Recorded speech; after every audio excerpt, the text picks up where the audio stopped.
A big risk does not undersell it enough. This is a gigantic risk.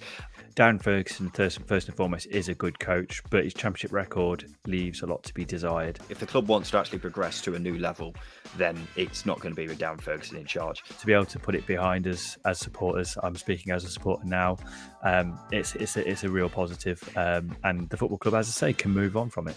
I have not been too impressed with Morison so far in the 3 games that he's had. He's got a lot of work to do, so I think based on that, potentially could get dragged in.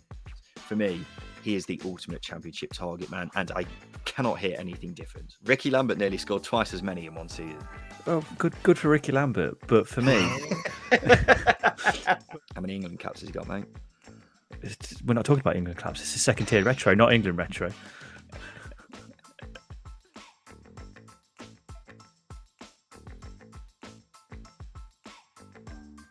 Well, hello and welcome to another episode of the Stopwatch. It's a championship show with a little twist. It's 5 topics, a 2-minute timer, and 2 hosts. We're Ryan and Justin from the Second Tier Podcast, and let's get right into it, JP. After Steve Morison's appointment, are Cardiff in danger of slipping into the relegation dogfight? It's an interesting one, isn't it? I think based purely on the inexperience and lack of data, based on the games he's managed so far, it's very hard to see what we're going to get from Steve Morison and Cardiff City. But what remains to be seen is how we can get the best out of the squad that he's got available to him. The defence prior to his team coming in was poor. Obviously, didn't create and score many chances either. So he's got a lot of work to do. So I think based on that, potentially could get dragged in. I have not been too impressed with Morison so far in the 3 games that he's had at Cardiff. I can definitely see him progressing with the club, but at the moment, I just worry about what we've seen so far because they're still, in my opinion, suffering from the slump that they saw under Mick McCarthy, and Morison's got a job on trying to turn that around. It's got to be said, the squad, though, is way too good to be lingering around that kind of area, isn't it? Yeah, you're absolutely right. I do think that the squad underperformed under Mick McCarthy. I think that's a given. I think you've got players the likes of Kiefer Moore. They're starting to hit form again. You look at his goal for Wales in the international breaks, really, really well taken against Belgium. So I think if they can get players back into form and back the confidence levels back up again, I think they will be fine. But it's whether or not Morison has the experience to do it. A lot of question marks. I don't think it's a guarantee that they're going to get sucked into a relegation fight. It's just whether or not he can get the best out of him quite quickly because there's a lot of games coming up.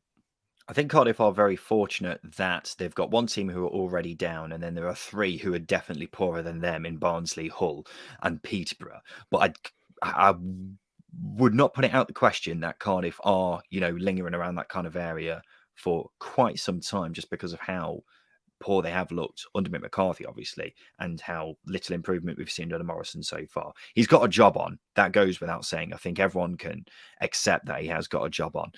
He's also trying to change the style of play, which I'm not sure is going to work, considering the Cardiff players that they've got are particularly suited to one style of play, which they've been playing for quite a few years now. Justin, come over to the next question, please. In a similar vein, is Asbaghi the right man for Barnsley? Is his appointment a big risk? A big risk does not undersell it enough. This is a gigantic risk. I will be honest, I know next to nothing about Asbaghi, but getting in a manager who knows nothing about the league and in his last club job struggled, it's a massive, massive risk for Barnsley. I was saying they could have gone for the safe option in getting someone with a bit more experience, someone like Mick McCarthy, for example, but getting in a young manager with next to no knowledge of the Championship and considering their current plight, I'm worried. I've got to say that. I'll tell you what, I'll disagree with you. And I think the reason why I will is because this Barnsley team is suited to a style of play sort of manager. So I don't think it matters who you get in, as long as they have one identity, one style of play that they are well coached into. I think they will start to excel because there are good players in this Barnsley side. You look at the wing backs, two of the wing backs are the best in the division for my money. You've got Corley Woodrow, who's a very good goal scorer at this level, and then the rest of the team is littered with decent players. They're too good to struggle, and I think if Asbaghi can start to get the best out of them, get them into the right shape and right style of play, I think they will start to improve. Too good to struggle. I've really got to disagree with you there, Justin. This was a side who, with the exception of last season, was in a relegation battle for the rest of the time that Valérien Ismaël wasn't there. And now they've, of course, lost their best player in Alex Mowat. So I completely disagree. Too good to struggle. Of course, they've got some very good players with the likes of the ones that you mentioned. But Asbaghi's got a massive job on turning this around, considering Barnsley have looked so poor, the worst team in the division for my money. And getting in someone who doesn't know anything about the Championship, I think it's a really, really big risk. And it's not necessarily worked wonders before, this approach of getting in foreign managers. Will this guy be an Ishmael or will he be a Shop? Only time will tell. Justin, let's talk about Peterborough. What's your reaction to Darren Ferguson's new deal? I have to say I am surprised. I think I'm surprised purely because I'd have seen it out to the season. I think Darren Ferguson, first and foremost, is a good coach, but his championship record leaves a lot to be desired. I think that's where the surprise comes into it. But as I say, I'd have waited until the end of the season to get this one sort of talked up, mainly because Peterborough could be playing League One football next season. They're a team that needs to be progressing, and under Ferguson this season, they haven't done that. I think giving a manager whose record at the Championship is bang average, actually it's probably a level below bang average, is outrageous. Giving him a nearly 4 year deal is madness, absolute madness. Sure, Peterborough want to progress as a football club. I completely understand that. Is Darren Ferguson the man to make them do that? I have major doubts, because they might stay up this season. They might stay up this season because there are two very poor teams alongside Derby have already taken up a relegation spot this season. After that, will he be the man to take them to the next level? What are they basing that idea on, that he is the man to take them to the next level, considering his record at Championship level thus far is bang average? I think for me, it's based purely on his ability to get the best out of the players that he's got. You look at the players that he's coached and improved.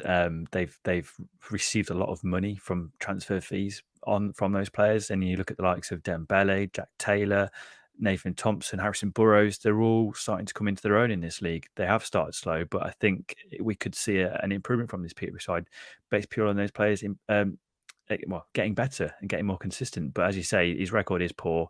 I'd have waited at least until the end of the season to see this one over, because we don't know where they're going to be next season.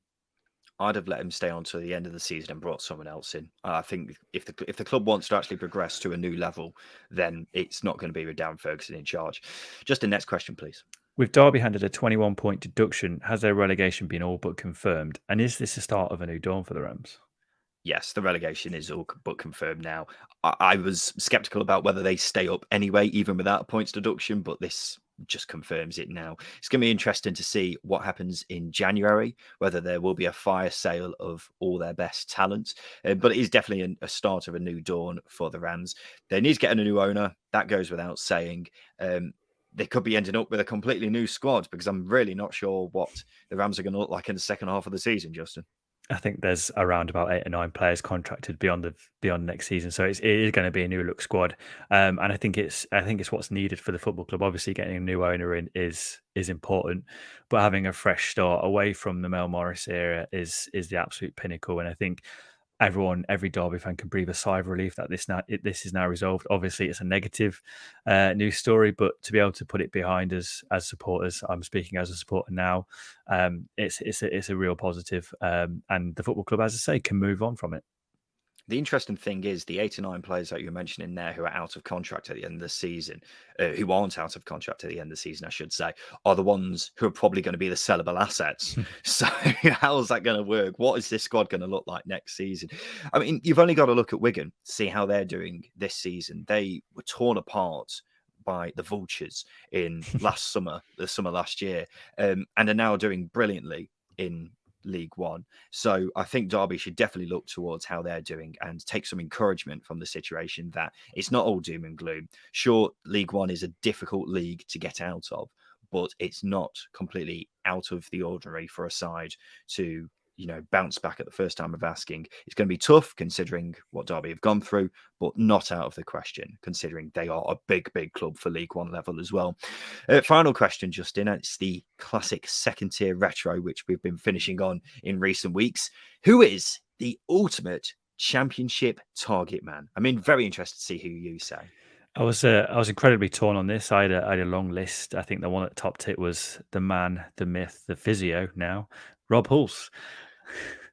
Former Crewe, Leeds, West Brom, Derby. In the Championship, his goal record is exemplary, especially for those 4 clubs. He did represent other clubs in the Championship, but for those 4 clubs, he scored 79 goals in 193 games. And they weren't necessarily teams chasing for promotion.